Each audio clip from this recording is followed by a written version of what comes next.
Saya doakan yang menjawab salam akan masuk surga insyaallah. Assalamualaikum warahmatullahi wabarakatuh.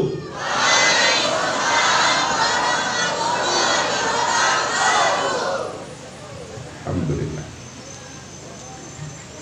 Innal hamdalillah nahmaduhu wa nasta'inuhu wa nastaghfiruh wa na'udzu billahi min shururi anfusina wa sayyiati a'malina. May yahdihillahu fala mudilla lahu wa may yudlil fala hadiya lahu.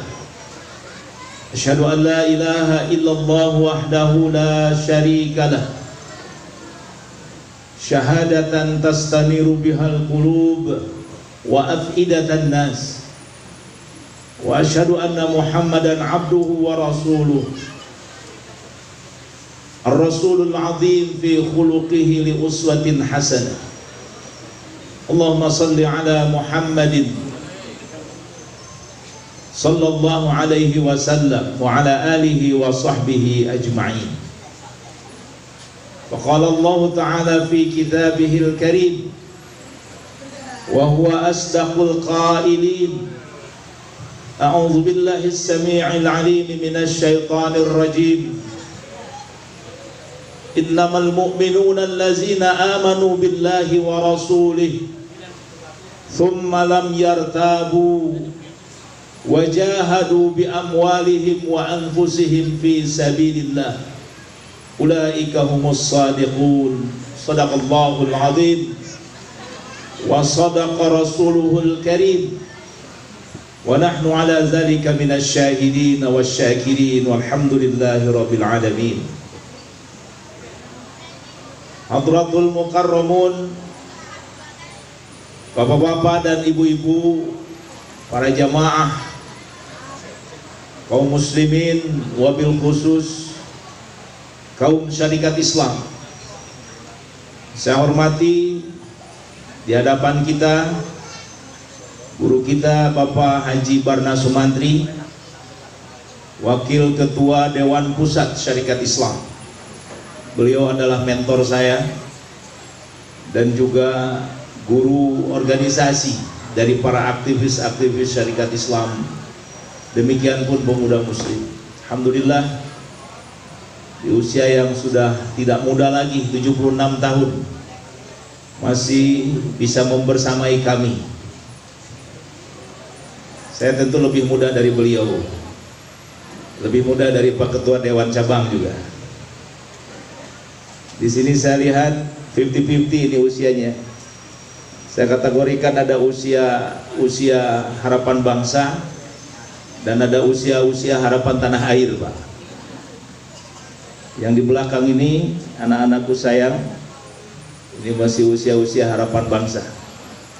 Agak ke depan ini sudah harapan tanah air semuanya. Saudara Ketua Pimpinan Cabang Syarikat Islam Kabupaten Batang, kemudian Bapak Ketua Yayasan Pendidikan Cokro Aminoto Kabupaten Batang, demikian pun ibu-ibu anggota wanita Syarikat Islam Kabupaten Batang, seluruh jajaran para pimpinan organisasi sayap Syarikat Islam, Pemuda Muslim, SEPMI, kemudian Pandu Siap, dan semua organisasi sayap Syarikat Islam, dan tentu saja para hadirin wal hadirat yang tak saya sebutkan satu persatu.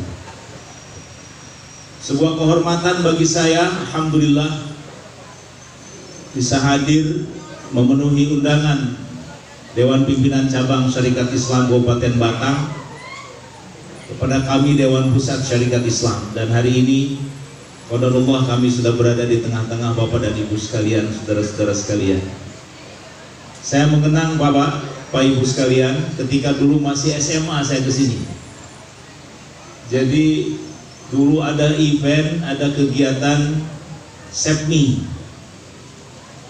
Saya lupa ingat juga, kalau tidak salah di sini tahun 87 Kalau sudah ngomong 87 pasti sudah clear ya. Saya juga sudah hampir 54 tahun usia. Jelas lebih muda daripada Bapak Ketua Yayasan Pendidikan Cokro Aminoto. Jadi semalaman kami dari Bandung ke sini, saya membayangkan Batang seperti apa gitu. Setelah berapa tahun berarti 87 sampai hari ini? 37 tahun, Masya Allah. Tapi Alhamdulillah ketika saya melihat, apalagi memberi apresiasi pada anak-anakku, pasukan marching band SMK Bintara, kita berikan aplaus, tepuk tangan bagi anak-anak kita. Top markotop. Ini tradisi syarikat Islam, anakku. Di mana-mana dari dulu, zaman Abi masih di setting. Dan di Pemuda Muslim setiap ada event itu pasti akan tampil pasukan marching band. Dan terbukti di Batang, alhamdulillah saya masih menemukan tradisi itu. Tepuk tangan untuk anak-anak kita. Tapi ingat, ini harus diwariskan. Jangan kemudian berhenti setelah kalian sudah meniti karir, selesai sekolah, kemudian selesai sudah. Nah itu rata-rata tidak ada kaderisasi. Saya titipkan mohon Pak Ketua Yayasan Pendidikan ini sunnatan hasanah insya Allah ya. Bapak-bapak dan ibu-ibu, saudara-saudara, para kaum mubayyi' dan hadirin wal hadirat rahimakumullah. 16 Oktober tahun 2024 kemarin, sekarang kita sudah tanggal 19. Syarikat Islam berumur 119 tahun. Tentu umur yang sudah sangat tua. Kalau dipersonifikasikan dengan orang mungkin jarang atau bahkan mungkin tidak ada. Tetapi bukan persoalan itu. Kita memperingati sebuah momentum sejarah yang mengubah wajah Indonesia. Sekali lagi, kita tidak sedang mengenang sejarah kemudian kita bernostalgia, hanya sekedar bernostalgia, tidak, saudara. Kita memperingati lahirnya syarikat Islam yang diawali dengan lahirnya Syarikat Dagang Islam 16 Oktober tahun 1905. Ini adalah sebuah kewajiban sejarah,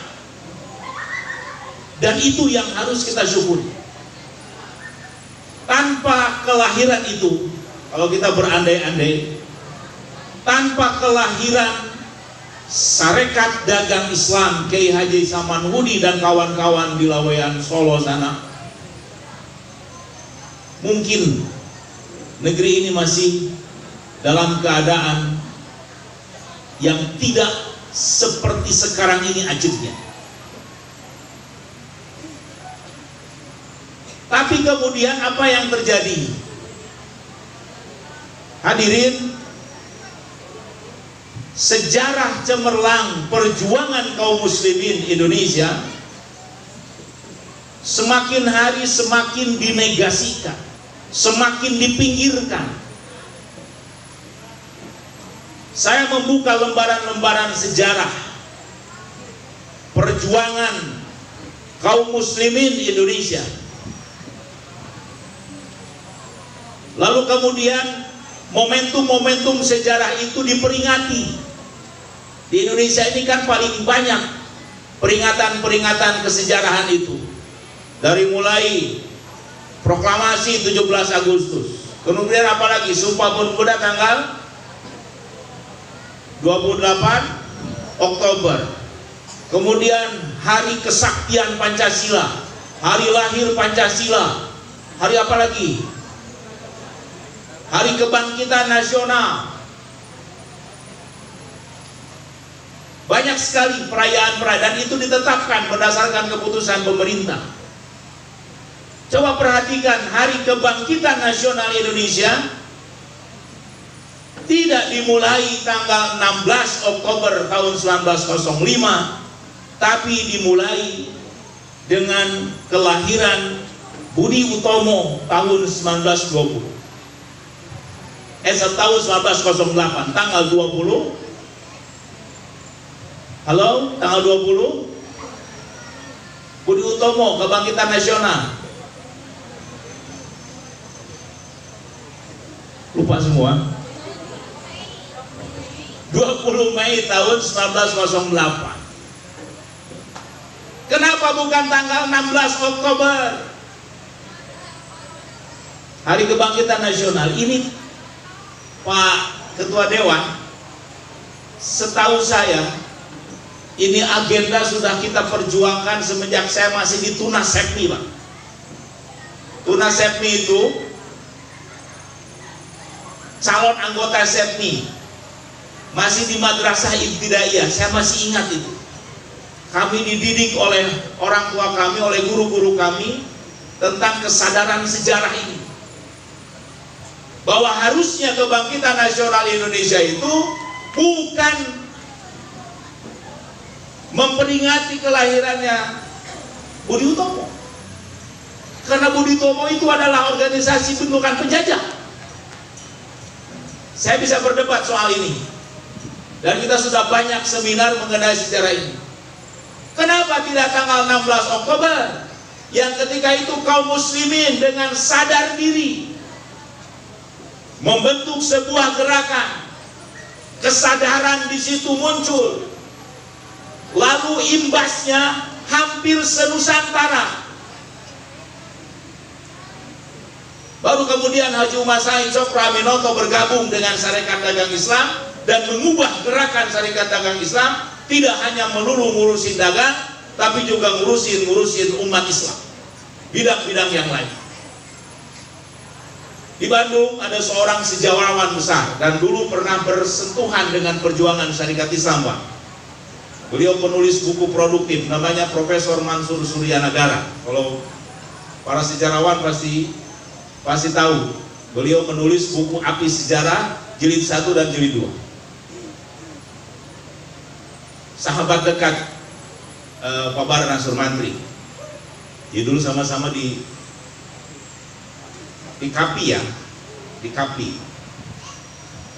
Zaman-zaman pergerakan dulu tahun 66. Beliau melakukan penelitian panjang tentang sejarah kelahiran Sarekat Dagang Islam, dan dia mengambil kesimpulan bahwa mestinya Kebangkitan Nasional Indonesia itu harus diawali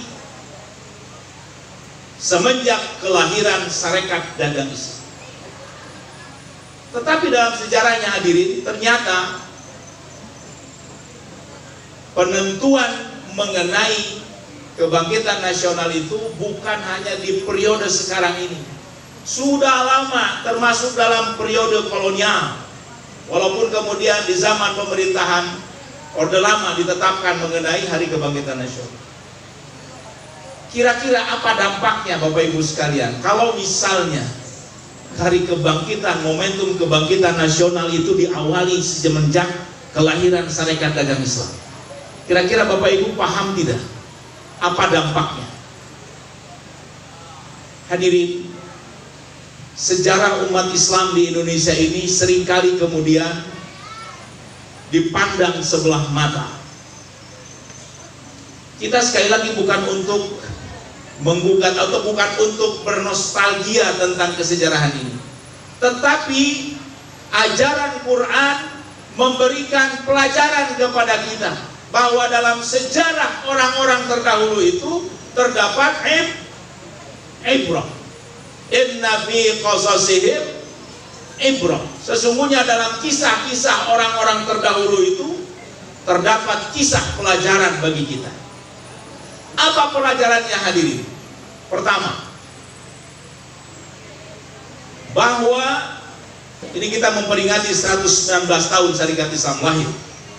Pertama, bahwa sesungguhnya yang memiliki Indonesia itu adalah kaum muslimin.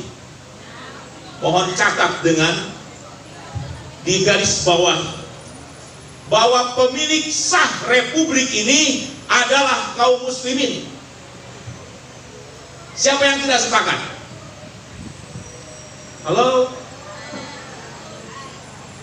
Pemilik sah yang memerdekakan negeri ini dengan kucuran darah dan air mata adalah umat Islam. Semenjak periode para sultan, para raja-raja muslim pada waktu ketika Indonesia belum lahir, Pak. Mohon maaf, Indonesia lahir bukan 17 Agustus 1945 gara-gara diproklamasikan oleh Soekarno dan Hatta. Bukan, Pak. Ini ada perkeliruan dalam sejarah kita bahwa Indonesia itu lahir seolah-olah karena diproklamasikan oleh Soekarno dan Hatta 17 Agustus tahun 45, sehingga kemudian seolah-olah Soekarno menjadi dewa. Indonesia, kata Indonesia itu lahir adalah semenjak ada sebuah kesepakatan para pemuda, yaitu lahir tanggal 28 Oktober tahun 1928. Siapa yang menjadi inisiator Pak di situ? Salah satunya adalah pemuda muslimin Indonesia. Seorang tokoh bernama Sekar Naji Marijan Kartosuwiryo sebagai tokoh penggerak sehingga lahirnya apa yang kita kenal dengan sebutan Sumpah Pemuda. Masih ingat kan anak-anakku? Apa isi dari Sumpah Pemuda? Tekad berbangsa satu, bangsa Indonesia. Bertanah air satu, tanah air Indonesia. Berbahasa satu, bahasa Indonesia. Jadi siapa yang memperjuangkan itu semua? Jong Islamitan Bon, Jong Sumateraten Bon, Jong Java, Jong Ambon, Jong Celebes ketika itu. Tapi inisiatornya menurut buku api sejarah adalah kaum muda muslim.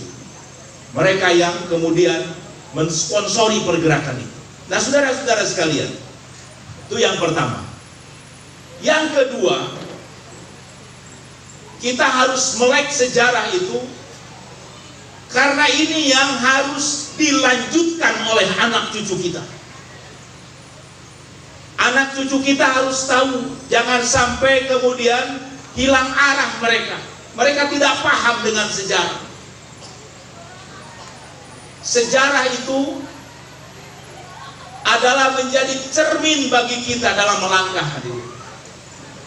Dan apa yang kemudian menjadi motivasi ketika kita ingin memerdekakan tanah tumpah darah kita ini, motivasinya dari para pejuang-pejuang kita dulu, termasuk para founding fathers, para pendiri bangsa ini.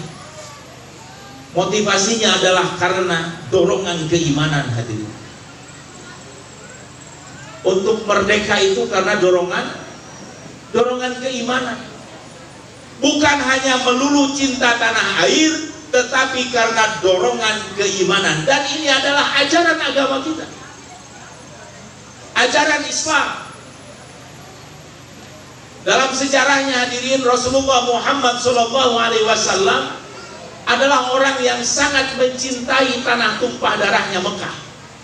Makanya ketika beliau diperintah oleh Allah Ta'ala agar hijrah ke Madinah, ke Yasrib pada waktu itu, Rasulullah bergumam, kalaulah bukan karena perintah Allah, saya tidak akan pernah mau meninggalkan negeri yang aku cintai. Dan itu adalah sunnah. Tetapi sekali lagi, dorongan yang paling pokok adalah karena dorongan keimanan, dorongan ajaran agama kita. Bapak Ibu sekalian, itulah kenapa kemudian seorang Pangeran Abdul Hamid di tanah Jawa yang kemudian memiliki gelar Pangeran Diponegoro. Ini Kodam 4 Diponegoro kan, Jawa Tengah itu. Siapa nama sebenarnya? Ada yang tidak kenal kan? Di Ponorogo itu nama aslinya siapa? Ustadz Abdul Hamid. Halo? Kayak yang bingung begini. Jadi guru sejarah nih, orang mohon meneliti secara lebih jauh ini. Ustadz atau Kiai Haji Abdul Hamid yang kemudian dikenal dalam bahasa kita dengan sebutan Pangeran Diponegoro. Beliau bukan pahlawan Indonesia, Pak. Indonesia belum lahir, Pak. Beliau adalah pahlawan Muslim, pahlawan kaum muslimin tanah Jawa.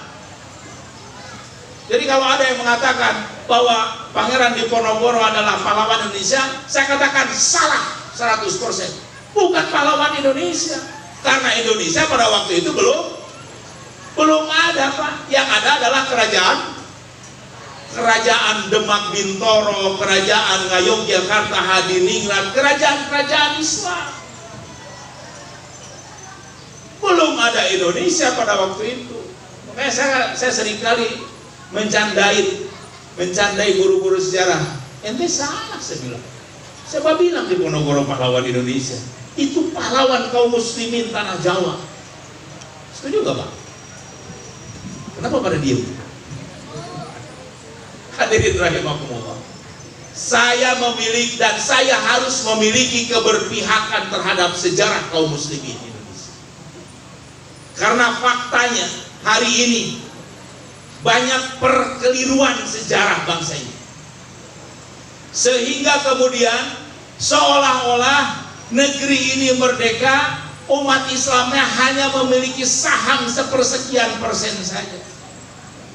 Ini bahaya, Pak. Kenapa disebut bahaya? Karena yang kemudian menikmati hasil dari tanah tumpah darah kita ini, Indonesia ini, adalah bukan kaum muslimin. Dan terbukti sekarang, Pak. Halo? Siapa yang menikmati suburnya tanah tumpah darah Indonesia ini? Apakah orang-orang Islam? Orang Islam miskin dari dulu, betul? Gak punya duit, betul? Susah nyari kerja, betul? Siapa yang kaya? Cina yang kaya sekarang? Ya enggak? Apakah mereka berjuang untuk kemerdekaan Indonesia? Ente. Kata orang Sunda. Kapan mereka berjuang, Pak? Yang terjadi malah mereka berkolaborasi dengan Belanda. Itulah kenapa lahir Sarekat Dagang Islam. Jengah yang namanya Kiai Haji Samanhudi itu, Pak, melihat orang-orang Tionghoa. Saya bukan rasis, maaf.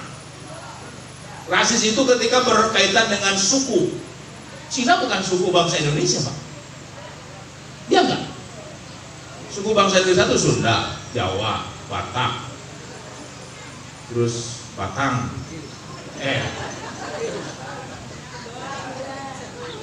Mohon maaf, Cina bukan suku bangsa Indonesia, Pak. Dulu di zaman Belanda ada klasifikasi. Yang pertama kelas 1, Londo. Kita menyebutnya Londo. Orang penjajah Belanda, bangsa Eropa. Kelas 2 siapa? Orang timur jauh. Siapa itu? Cina sama orang Arab. Itu menempati kelas 2. Kelas 3 disebut inlander. Halo, inlander. Bapak tahu inlander apa artinya? Itu lebih jelek derajatnya dibandingkan anjing pada waktu itu. Siapa inlander itu? Bumi Putra, Pak, kita ini disebut kaum inlander. Jadi siapa yang kemudian ingin membebaskan diri dari penjajahan kolonial itu? Lahir dari karena ketertindasan, kemudian karena dorongan motivasi untuk memerdekakan diri seperti hanya perintah Rasulullah Muhammad SAW, maka kemudian mereka bergerak. Dan mereka sudah tidak lagi mempersoalkan bagaimana ketika berjuang menentang penjajahan itu dengan nyawanya. Mereka korbankan nyawanya. Dan terbukti dalam sejarah, kaum muslimin lah yang paling banyak menjadi korban ketika penjajahan kolonial Belanda, fasis Jepang, dan kemudian perang pasca kemerdekaan. Hari ini umat Islam umat Islam lagi yang kemudian menjadi maf'ul bih. Dari dulu kita menjadi maf'ul bih. Siapa yang pernah belajar nahwu sorof? Kita selalu menjadi objek penderita dari dulu, kawan. Menjadi objek penderita. Termasuk hari ini kaum muslimin yang notabene adalah umat Islam terbesar sedunia.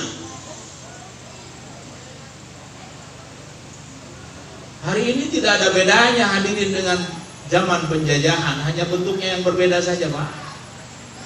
Mohon maaf kalau saya kasar. Bapak ketika belanja